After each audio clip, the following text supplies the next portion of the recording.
अस्सलाम वालेकुम स्टूडेंट्स। आज हम ड्रामा के बारे में पढ़ेंगे। ड्रामा एक ऐसा जॉनरा है जो कि ग्रीक वर्ड से डेवलप हुआ।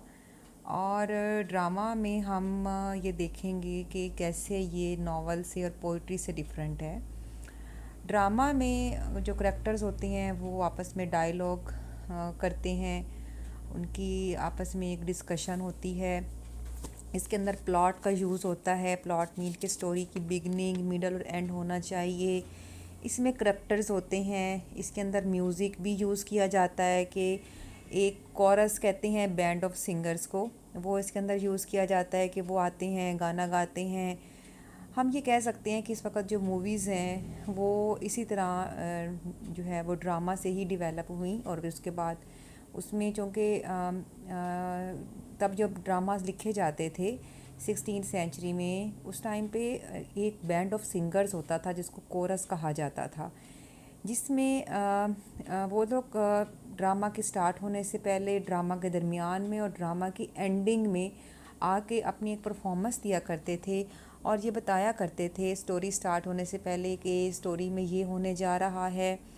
फिर उसके बाद वो मिडल पार्ट में आते थे कि क्लाइमेक्स में ये होगा, और एंडिंग में ये आके बताते थे कि ये सब कुछ इसलिए हुआ क्योंकि ये चीज़ें नहीं होनी चाहिए थी, यानी कि वो एक मॉरल लेसन देने के लिए आते थे।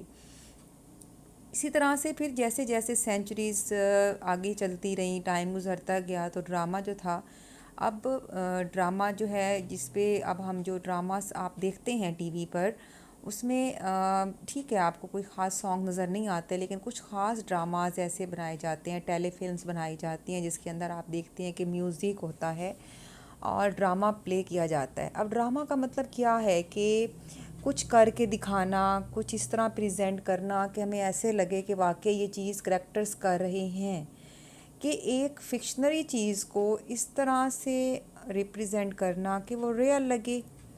कि हम अगर एक नावल पढ़ते हैं तो वो स्टोरी पढ़ के हमें ऐसे लगता है कि जैसे वाकई ये स्टोरी हमारे इर्द गिर्द की है। इसी तरह ड्रामा में भी करैक्टर्स इस तरह से एक्टिंग करते हैं कि ऐसे लगता है कि वाकई ये जो है ना, जो एक्टर्स हैं वो रियल हैं और वो कोई रियल लाइफ स्टोरी पे बात कर रहे हैं। इसके पीछे राइटर का क्या मकसद होता है कि ऑडियंस पे ज़्यादा अच्छा असर डालना। ज़्यादा ड्रामा जो थे वो एलिज़ाबेथन एज में 16th सेंचुरी में डेवलप हुए, जब क्वीन एलिज़ाबेथ ने ड्रामा पे बहुत ज़्यादा काम किया। जब आप हिस्ट्री पढ़ेंगे, हिस्ट्री ऑफ इंग्लिश लिटरेचर, तो उसमें भी आप इसके बारे में पढ़ेंगे। उस वक़्त काफ़ी प्लेस लिखे गए, ड्रामा कह लें, प्ले कह लें, एक ही बात है, तो लिखे गए। और इस तरह से फिर आहिस्ता आहिस्ता ड्रामा में चेंजेस आती चली गई। तो अब हम इसको स्टार्ट करते हैं ड्रामा को। Drama has been right from the Latin word meaning action. Drama जो है वो लैटिन वर्ड से निकाला गया है जिसका मतलब है action. Any text meant to be performed, कोई भी ऐसी टेक्स्ट, मेंट मतलब जिसको इसलिए लिखा जाए, जिसका मतलब ही लिखने का ये हो कि उसको टू बी परफॉर्म, कि उसको परफॉर्म किया जाएगा। कि ऐसी टेक्स्ट जिसको इसलिए लिखा जाए कि उसकी परफॉर्मेंस कराई जाएगी, कि उसको लिखा इस तरह से जाता है कि डायलॉग्स फॉर्म में लिखा जाता है ड्रामा, और उसमें इस तरह से ड्रामा लिखा जाता है कि वो जो करेक्टर्स होते हैं वो उस पर परफॉर्म करते हैं। तो इसका मकसद क्या होता है कि एक ऐसी टेक्स्ट जिसको परफॉर्म करवाया जाए, रादर देन ना कि red, rather than red can be considered drama, ना कि इसको पढ़ा जाए उसको ड्रामा कहा जाता है। यानी कि ऐसी टेक्स्ट जिसको परफॉर्मेंस के लिए लिखा जाता है, ना कि पढ़ने के लिए, उसको ड्रामा कहा जाता है। लेमेंस की डिक्शनरी के मुताबिक, लेमन की डिक्शनरी के मुताबिक dramas are usually called plays. Drama को प्ले भी कहा जाता है। प्ले का मतलब क्या होता है? खेलना। अब प्लेस का मतलब क्या है कि ऐसी चीज़ जिसको रिप्रेजेंट करके, परफॉर्म करके दिखाया जाए। It generally comprises chiefly dialogues and action between characters and usually aims eight, पहले हम यहाँ तक कर लेते हैं कि इसका मकसद क्या है, किस पर मुश्तमिल होते हैं। एक तो डायलॉग्स पे। डायलॉग्स क्या मतलब क्या होता है, आपने लिखे होंगे डायलॉग्स। डायलॉग का मतलब होता है कि दो लोगों का या दो से ज़्यादा लोगों का आपस में बात करना। तो इसमें जो करेक्टर्स हैं वो एक दूसरे से बात करते नज़र आते हैं। एंड एक्शन, और एक्शन करते नज़र आते हैं बिटवीन करेक्टर जो हैं आपस में, and usually aims at theoretical performance rather than at reading. और इसका एम क्या होता है ड्रामा का, कि इसको परफॉर्म करवाया जाए थिएटर में, ना कि इसकी रीडिंग की जाए बैठ के। कि ड्रामा इस तरह से लिखा जाता है कि इसको मकसद क्या होता है एक ड्रामाटिस्ट का, कि इसको परफॉर्म करवाया जाए थिएटर पे।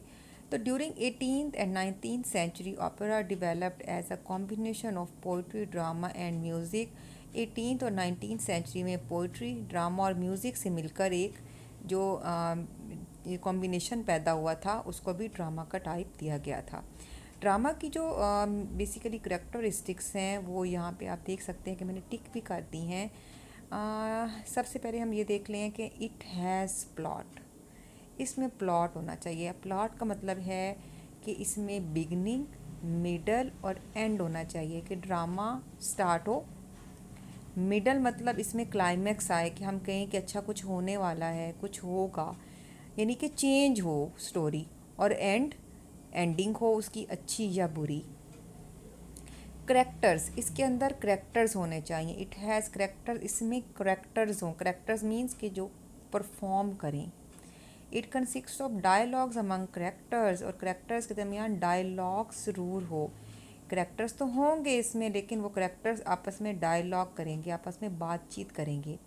इसमें म्यूज़िक होता है। It has music. It is intended for theoretical performance. इसका मकसद क्या होता है, इंटेंड इनका, इसके पीछे क्या मकसद है, थियोरेटिकल कि थिएटर में परफॉर्मेंस करना, रादर देन जस्ट रीडिंग, ना कि इसकी रीडिंग करना। जैसे कि थिएटर्स में ड्रामाज होते हैं, उसमें म्यूज़िक भी होता है, स्टोरी भी होते हैं, करेक्टर्स बात कर रहे होते हैं। आपने अगर कभी थिएटर का ड्रामा देखा हो, जिन्होंने देखा हो उनको अंदाज़ा होगा कि उसमें क्या होता है। इसके अंदर जो सबसे मेन चीज़ है वो है कॉन्फ्लिक्ट एंड इमोशंस। कॉन्फ्लिक्ट मतलब होता है कि जब आपको पता ना चले कि मुझे ये काम करना है कि नहीं करना, यानी कि कश्मकश में मुब्तला हो जाना, कि आपका जो हार्ट है और आपका जो माइंड है वो आपको ये डिसाइड ना करने दे कि आपको क्या करना है। और आपके emotions are express through dialogue and action. वो किसके ज़रिए एक्सप्रेस किए जाते हैं, डायलॉग्स के ज़रिए और एक्शन के ज़रिए। अब नावल में भी कॉन्फ्लिक्ट दिखाई जाती है, इमोशंस दिखाए जाते हैं, लेकिन नावल में नरेशन होती है। नरेशंस का मतलब होता है कि उसमें राइटर जस्ट लिख देता है, आप उसको पढ़ लेते हैं, उनको परफॉर्म नहीं करवाया जाता।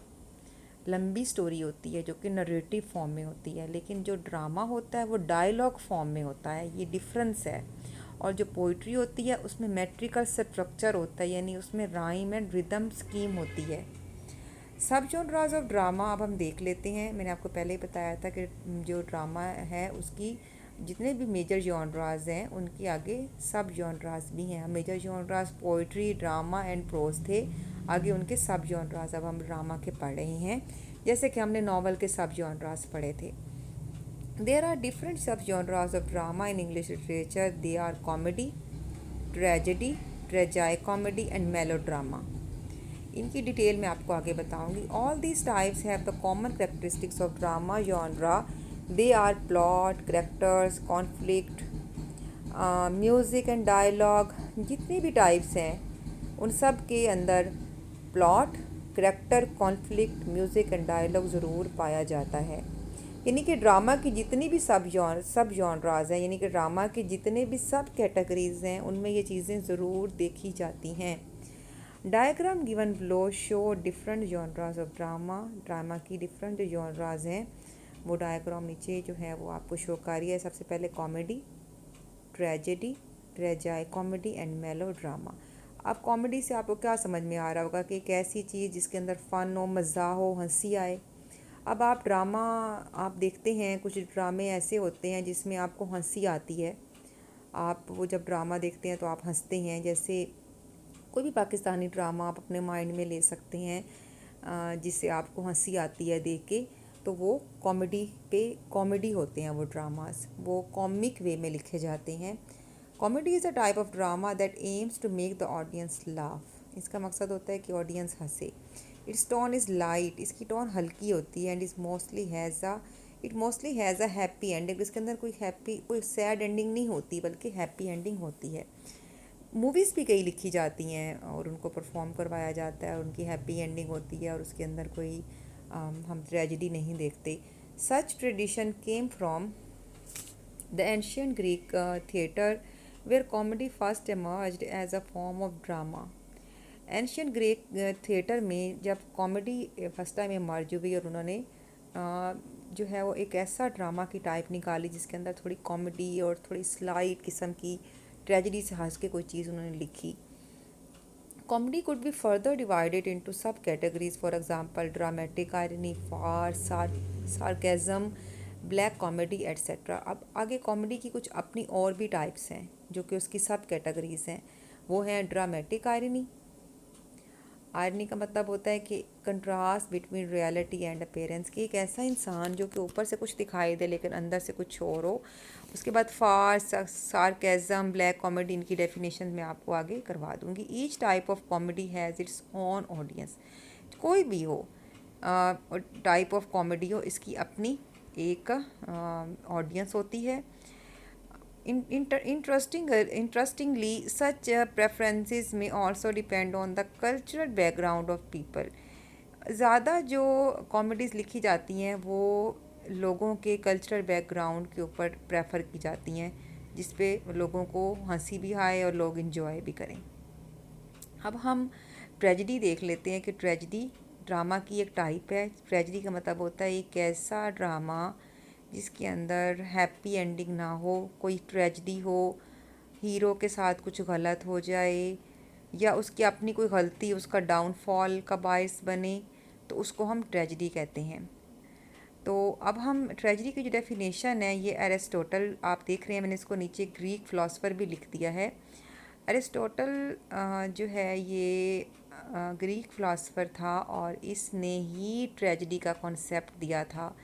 ट्रेजिडी मीन्स कि एक ऐसा ड्रामा जिसके अंदर अनहैप्पी एंडिंग हो, जिसके अंदर इमोशंस हों, जिसके अंदर पिटी एंड फेयर हो। पिटी का मतलब होता है कि एक ऐसा ड्रामा हम देखें जिसको देखने से हमें तरस आए उस शख्स पे, उस हीरो पे कि उसके साथ गलत हुआ है, बट एट अ टाइम हमें फेयर भी हो कि हम ये चीज़ हमारे साथ भी हो सकती है, तो हमें इस चीज़ से दूर रहना चाहिए। साथ ही एरिस्टोटल ने कथारसिस का वर्ड यूज़ किया ट्रेजिडी में, कि कथारसिस का मतलब होता है प्रोगेशन ऑफ इमोशंस, कि अगर हमारे अंदर एंगर बहुत ज़्यादा है और हमने एक ऐसा ड्रामा देखा जो कि एंगर पे मबनी था और हीरो बहुत गुस्सा करता था और उसकी वजह से उसका डाउनफॉल हो गया, मतलब वो किसी नुकसान में पड़ गया, तो हमारे अंदर अगर वो एंगर कम हो जाता है या ख़त्म हो जाता है तो इसको कथारसिस कहेंगे, यानी कि प्योरीफाई हो जाना उस बैड हैबिट का आपके अंदर से, इसको ट्रेजिडी कहा गया।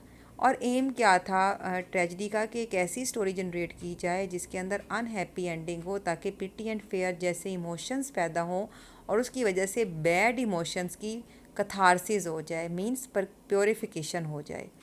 तो ट्रेजिडी की डेफिनेशन आप एरिस्टोटल की ज़रूर याद करनी है। एरिस्टोटल जो है वो प्लेटो का स्टूडेंट था। सोक्रेटीज़ जो था वो प्लेटो का टीचर था। हम ये कहेंगे कि ये तीनों जो बहुत बड़े फ़िलासफ़र्स हैं ग्रीक के, और इस वक्त जो लिटरेचर पढ़ा जा रहा है पूरी दुनिया में वो ग्रीक से ही आया है। ड्यूरिंग रेनेसेंस एरा जब लिटरेचर इंग्लैंड पहुंचा, और ये जब आप हिस्ट्री पढ़ेंगे और आपको पता चलेगा कि किस तरह से जो है एक रेनेसेंस एरा में एक रेवोल्यूशन आया। रेनेसेंस का मतलब होता है रिवाइवल ऑफ लर्निंग, कि एक लर्निंग में बिल्कुल ऑपोजिट चेंज आया ड्यू टू ग्रीक्स। जब ग्रीक्स का लिटरेचर जो था वो पहुंचा जाके इंग्लैंड स्कॉलर्स के पास, उन्होंने किस तरह से उसको फिर ट्रांसलेट किया इंग्लिश में। और आप इस वक्त जो ट्रेजिडी आप देखते हैं, एक ऐसा ड्रामा आप देखते हैं, ये कैसी आप मूवी देखते हैं जिसके अंदर अनहैप्पी एंडिंग होती है, तो वो अरिस्टोटल का ही कॉन्सेप्ट है। तो tragedy is an imitation of an action that is admirable complete. Tragedy Aristotle कहता है कि ऐसा एक्शन की इमिटेशन होनी चाहिए, यानी कि एक ऐसे काम की इमिटेशन होनी चाहिए दैट इज़ एडमायरेबल, जिसकी तारीफ़ की जा सके, यानी जो अप टू द मार्क हो, जो अच्छा हो और कंप्लीट हो, मतलब उसका प्लॉट कंप्लीट हो, उसके अंदर proper beginning middle and and हो। फिर आगे मैंने इसको शॉर्ट कर दिया है, पोजेसेस मैग्नीट्यूड, इसके अंदर एक प्रॉपर लेंथ होनी चाहिए कि अगर बिगनिंग है और मिडल नहीं है और एंड हो जाएगा तो वो ट्रेजिडी प्रॉपर नहीं होगी, यानी कि वो ड्रामा सही नहीं होगा। और अगर उसके अंदर मिडल है और बिगनिंग बाद में आ रही है तो वो भी ट्रेजिडी एक्सेप्टेबल नहीं है। जैसे आजकल हम कुछ मूवीज़ देखते हैं जिसके अंदर मूवी दरमियान से स्टार्ट होती है, मर्डर हो जाता है, फिर उसके बाद फ्लैशबैक में दिखाते हैं कि इस तरह से ये हुआ वो हुआ, और फिर उसके बाद एंडिंग की तरफ स्टोरी चली जाती है। तो अरिस्टोटल ने ऐसी ड्रामा, ऐसी ट्रेजिडी को एक्सेप्टेबल करार नहीं दिया। परफॉर्म्ड बाय एक्टर्स, इसको एक्टर्स परफॉर्म करते हैं, नॉट थ्रू नरेशन, और इसमें नरेशन नहीं होती। नरेशन किस में होती है? नॉवल में। Affecting through pity and fear, और इसके अंदर अफेक्ट होते हैं करेक्टर्स पिटी एंड फेयर से। The purification of such emotions, और पिटी एंड फेयर की वजह से जो ऑडियंस है उनके इमोशन की प्योरिफिकेशन हो जाती है, तो इफ़ेक्ट हो जाते हैं ऑडियंस जो है पिटी एंड फेयर की वजह से। यानी कि ऑडियंस के अंदर पिटी एंड फेयर ज़रूर पैदा होना चाहिए। जो आखिरी लाइन है ये इंडिकेट कर रही है कि ट्रेजिडी का मकसद है कि इफ़ेक्ट करे ऑडियंस को पिटी एंड फेयर से, कि वो तर्स भी खाएं कि गलत हुआ है, लेकिन वो फेयर भी करें कि ये चीज़ हमें नहीं करनी चाहिए, ताकि उनके इमोशंस की प्योरिफिकेशन हो जाए। The definition of tragedy has also changed over time. Times are changed. We Aristotle believed that the main character of tragedy was the change of fortune of the main character because of his flaws. Aristotle ने believe किया कि tragedy की main characteristic क्या है कि hero के अंदर उसकी किस्मत में चेंज ऑफ फॉर्चून, यानी कि उसकी किस्मत में चेंज आए उसके अपनी गलतियों की वजह से। या तो वो गुस्सा करता है, या फिर वो प्राउड है, या फिर उसकी इनक्यूजिटिव नेचर है, यानी जल्दबाजी का शिकार है। जैसे आप इडिपस रेक्स पढ़ेंगे सोफोक्लिस का, उसमें आप देखेंगे इडिपस रेक्स की इनक्यूजिटिव नेचर। ड्रामा अगर आप आगे पढ़ेंगे तो वो आप ग्रीक लिटरेचर में ड्रामा आप आगे पढ़ेंगे तो उसमें आप देखेंगे कि उसके अपने जो हीरो के अपने जो फ्लॉज हैं उसकी वजह से उसकी लाइफ में चेंज आता है। He also believed that such drama has to insert a feeling of fear and pity in the audience, which can then lead to catharsis. Aristotle ने कहा था कि पिटी एंड फेयर भी, मैंने वही उन्हीं की आगे डिटेल है ट्रेजिडी की जो मैंने आपको उर्दू में समझा दिया है। एरिस्टोटल ने कहा था कि पिटी एंड फेयर की फीलिंग्स पैदा होनी चाहिए जो कि किसकी तरफ लेके जाएं? कैथारसिस की तरफ, यानी प्योरिफिकेशन की तरफ, कि अगर आपके अंदर कोई बैड हैबिट है तो वो ख़त्म हो जाए। Modern dramatist are of the view that tragedy can also be written about the common person, के ट्रेजिडी को कॉमन पर्सन के लिए भी लिखा जा सकता है। The viewer may more easily relate to this type of tragedy and then thus feel a greater sense of pity and fear, क्योंकि इस तरह से ऑडियंस को लगेगा कि ये हमारे बारे में लिखी गई है, और इस तरह उनके अंदर पिटी एंड फेयर पैदा होगा और उनकी प्योरिफिकेशन हो जाएगी उनके बैड इमोशंस की। नेक्स्ट जो टाइप है ट्रेजिडी की वो है tragicomedy. Tragicomedy is a special kind of drama that combines the feature of tragedy and comedy. एक ऐसी ड्रामा की कांड जिसमें ट्रेजिडी और कॉमेडी का मिक्सचर हो, यानी कि उसके अंदर गम भी हो और खुशी भी हो। यानी कि हम ये कह सकते हैं कि एक ऐसी ट्रेजिडी जिसके अंदर हैप्पी एंडिंग हो। It means that such play may be sad but will have a happy ending, और it may be serious with some elements of humour emerging throughout the whole play. कि एक ऐसा drama जिसके अंदर एक तो happy ending होगी, उसके साथ सीरियस एलिमेंट्स होंगे, लेकिन उसके अंदर हमें ह्यूमर भी नज़र आएगा। Unlike comedy and tragedy, tragicomedy emerge a bit later. पहले कॉमेडी और ट्रेजिडीज तो आ गई थी, लेकिन ट्रेजाई कॉमेडी काफ़ी देर बाद इंट्रोड्यूस करवाई गई। और ये किस टाइम पे इंट्रोड्यूस करवाई गई थी? रोमन एम्पायर के दौर में। Roman dramatist Plautus was the first to write a tragic comedy and use the term और इसने इस टर्म को यूज़ किया था। इन इस play Amphitryon he use the light heartedness of comedy. इसने जब अपना प्ले लिखा तो उसके अंदर इसने कॉमेडी लिखी, और कॉमेडी इसमें लाइट हार्टेडनेस, इनकी ऐसी उसने चीज़ लिखी जिसमें आपको हंसी आए। But choose gods and kings as the main character, और इसने गॉड्स और किंग को अपना मेन करेक्टर लिया। This was quite revolutionary of him, ये इसके अंदर बड़ा ही नया काम था। रेवोल्यूशन मतलब होता है कि बिल्कुल नया काम हो जाना। देन इज़ मेलो drama. Melodrama is the last one of the four types. It is the kind of drama in which everything is hyperbolized. Hyperbolic का मतलब होता है बढ़ा चढ़ा के पेश करना, यानी कि एग्जैजुरेशन करना। तो मेलोड्रामा में बढ़ा चढ़ा के स्टोरी में करेक्टर्स को पेश किया जाता है। स्टोरी कुछ ज़्यादा ही उसमें बढ़ा चढ़ा के राइटर पेश करता है। Themes depicted in melodrama are simple. इसमें यूजुअली थीम्स तो डिफरेंट सिंपल होती हैं और इसमें कोई ख़ास जो है अनप्रिडिक्टेबल ट्विस्ट नहीं होते प्लॉट में कि अचानक से हमने देखा कि बिगनिंग में जो है वो करेक्टर बिल्कुल ठीक है और मिडल में वो कोई गलती कर लेता है। इसमें कोई ख़ास इस तरह ट्विस्ट नहीं होते। There are quite a lot of stereotypes in such drama. इसके अंदर एक ख़ास फिक्स्ड आइडियाज़ होते हैं जिन पर ये लिखा जाता है। The main point of a melodrama is not to tell a story but to awaken feelings in the audience. इसका मकसद ये नहीं है कि एक स्टोरी बताना बल्कि ऑडियंस की फीलिंग्स को अवेक करना। They are mostly love stories with beautiful heroines. इसके अंदर लव स्टोरीज़ लिखी जाती हैं, ब्यूटीफुल हेरोइंस होती हैं, चार्मिंग हीरोज़ होते हैं एंड स्केरी विलन्स होते हैं। और ऐसे विलन्स होते हैं जो कि डराने वाले हों। आप आगे शायद आपने कभी अगर शेक्सपियर के हैमलेट का नाम सुना हो तो उसको मेलोड्रामा इसलिए कहा जाता है क्योंकि उसमें ब्यूटीफुल हेरोइन है और इसके अंदर स्केरी विलन्स हैं। तो melodrama originated much later than comedy, tragedy and tragicomedy. It is first appear in France at the end of 18th century.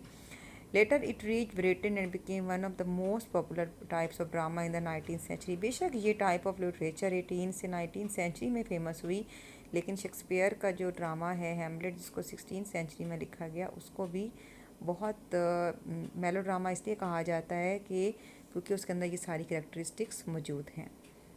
तो आज हमने स्टूडेंट्स जो है वो किया है ड्रामा एंड सब जॉनरास ऑफ ड्रामा, और जो इसको आप अच्छी तरह रिवाइज़ करेंगे, देखेंगे और इंशाल्लाह हम आगे नेक्स्ट जो हमारा टॉपिक होगा वो प्रोज़ होगा और हम प्रोज़ की आगे प्रोज़ का जॉनरा कैसे डेवलप हुआ और उसकी सब कैटेगरीज़ क्या हैं वो हम करेंगे।